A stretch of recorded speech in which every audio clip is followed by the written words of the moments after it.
So last time we saw the plight of death when he was facing the mighty mother.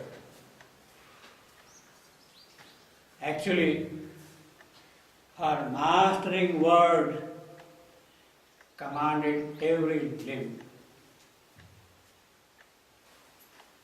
His thoughts, his heart, his limbs, his nerves, they were all crumbling under her power. Her mastering word commanded every limb and left no room for his enormous will. The indomitable death had become helpless. His will started getting weaker and weaker. In fact, it has disappeared now. And left no room for his enormous will. The saint pushed out into some helpless space and could no more re-enter, but left him void. His will itself had disappeared. The will that had filled him up fully was no more there, and therefore he became a void, total void. He called to night, but she fell shuddering back. He called to hell, but suddenly it retired. He turned the inconscient for support from which he was born. The inconscience from which he was born, he sought support from it. His vast sustaining self. But it drew him back towards boundless vacancy. Behind the inconscience itself, there is nothing, endless nothing, boundless. Neither front, nor right, nor left, nor up, nor down. Everywhere vacancy, nothingness. It drew him back towards boundless vacancy, as if by himself to swallow up himself. He was born out of nothingness. He himself was now a nothing because he had lost his will. He had become void. So as if by himself to swallow up himself, he called to his strength, but it refused his call.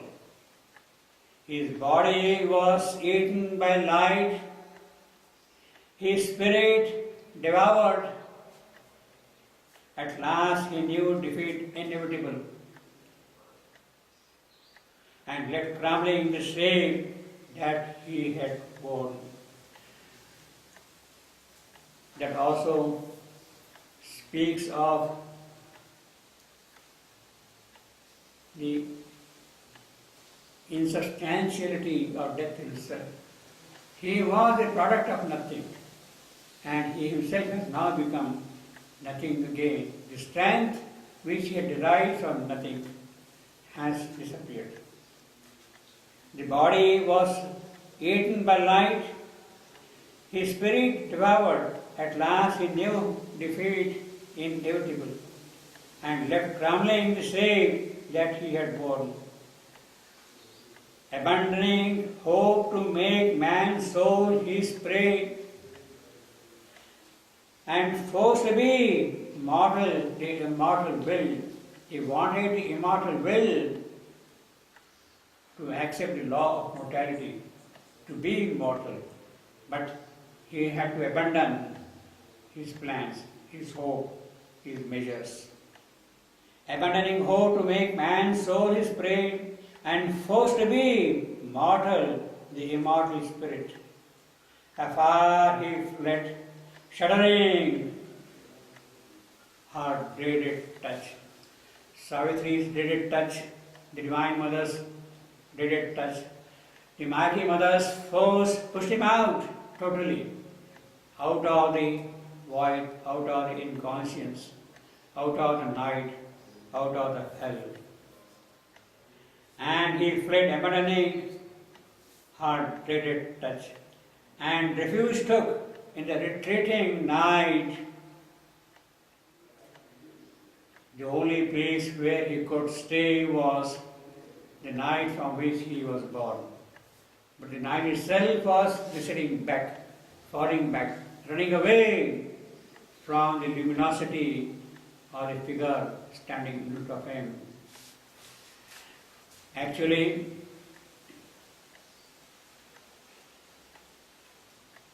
the fort of darkness of the night was built in an ocean, the ocean of her light. It had formed a siege of light around the force of darkness. His thoughts, his heart, his nerves, his limbs, nothing could stand the tyranny of her divine desire. Her divine desire, the mighty mother's divine desire, was that he should step aside and make the path of the soul of the evolution free for its progress. That was her divine desire. And the tyranny, the power of the desire was such that he had to take retreat, to leave the path of the incarnate force. He was forced, he was compelled to make the path of the incarnate force, that is Savitri, clear. He was standing there until now as an obstacle in the path of progress. But now the moment has come that he has to clear it up. He has to make room for her to make progress, for her to grow. She must demand, her demand was to claim the soul of evolution, Satyavan's soul. And he had to concede it. He called the night, he called the hell, he turned toward the inconscient, he turned to his vast sustaining self, but nothing could have been there. After all, death arose in response to the entry of life into the material creation. When life entered into the material objects, in response to that, death sprang up from inconscience. Therefore, retreating of death now means the assertion of life even in that place. She was able to stop her progress. He was not now in a position to halt it. Everything drew him back into boundless vacancy. He was running back and back and back into the emptiness, into the void, into the naught. He called his strength that also failed. His body was eaten by light. Whatever shape he had taken, his thoughts, his heart, his nerves, his limbs, his very physical, so to say, was now eaten up by light. His body eaten by light, his spirit devoured by light.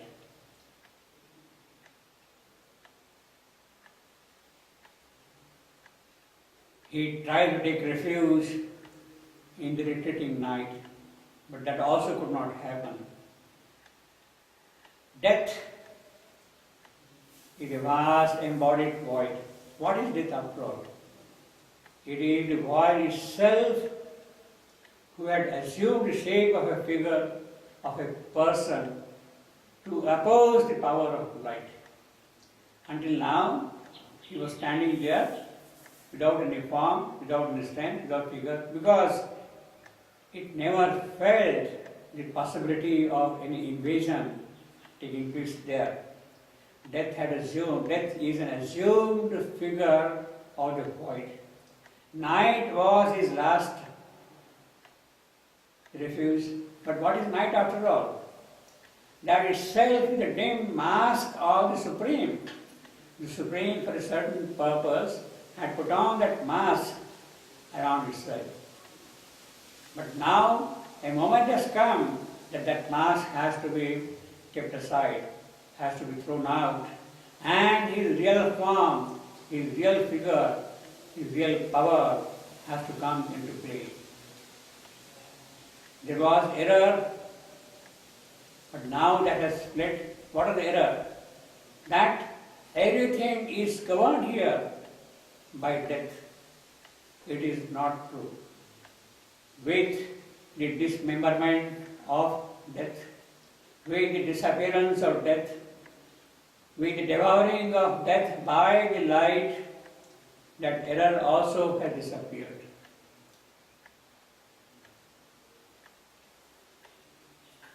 Actually, there is a faint recollection of this whole scene in the spirit of Satyavan. When Savitri gets the soul of Satyavan back from death, then in the forest, he narrates to Savitri the whole episode, that he was facing somebody who was terrible, ghastly, fearful. But at the same time, there was something very beautiful. So he was asking her, where is that person who had confronted me until now? Where has it disappeared?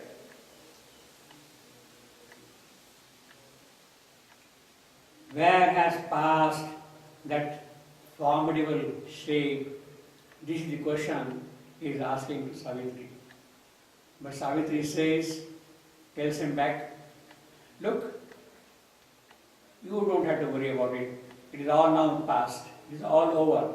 He has disappeared. Now we are here in the forest. The whole green world is around us. We are now in the happy company of a new creation. That is the kind of the picture Satyavan had as a kind of a faint recollection of the episode that had taken place.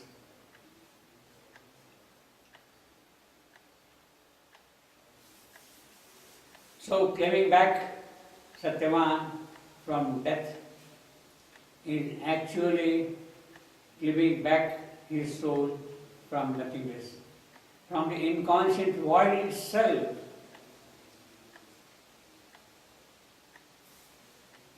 He was until now denying God, denying soul. But now, the disappearance of death, there is the affirmation of God in every aspect of this creation. There is the play, the possibility of progress of the soul itself. He had put on a dire universal shape. He was a dire universal shadow, but that itself was insubstantial. It has now disappeared. Vanished into the void. Where has it gone? The shadow, where is it gone? It has disappeared into the place where from he was born. That is the void itself. In other words, with the disappearance of death, it is into that void that Savitri has cut a door to pass into the realm of the transcendent. It is the door of darkness which is now leading her into the realm of truth and light and beauty and joy and happiness. And it is there she is going to see the true figure, the true aspect of death. Who is death after all? He has assumed a certain personality, a certain form, a certain purpose, and therefore Savitri had hailed him that yes, I hail you, O mighty spirit, you are needed and still be my instrument. So behind that figure, behind that person, is the Supreme Himself functioning in a certain manner for the creative play, for the manifestation of His own will in His creation. And that is exactly what has happened with the disappearance of death.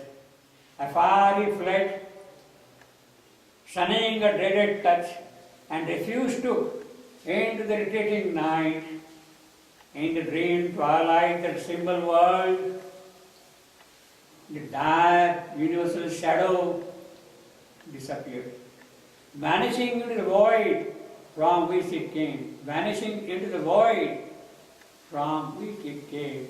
And the demons wept with joy, foreseeing the end of their doom and the return to the place where from they were born. This is the joy of going back to the Supreme. The demons had taken an ominous task upon themselves, and with the coming of Narad to give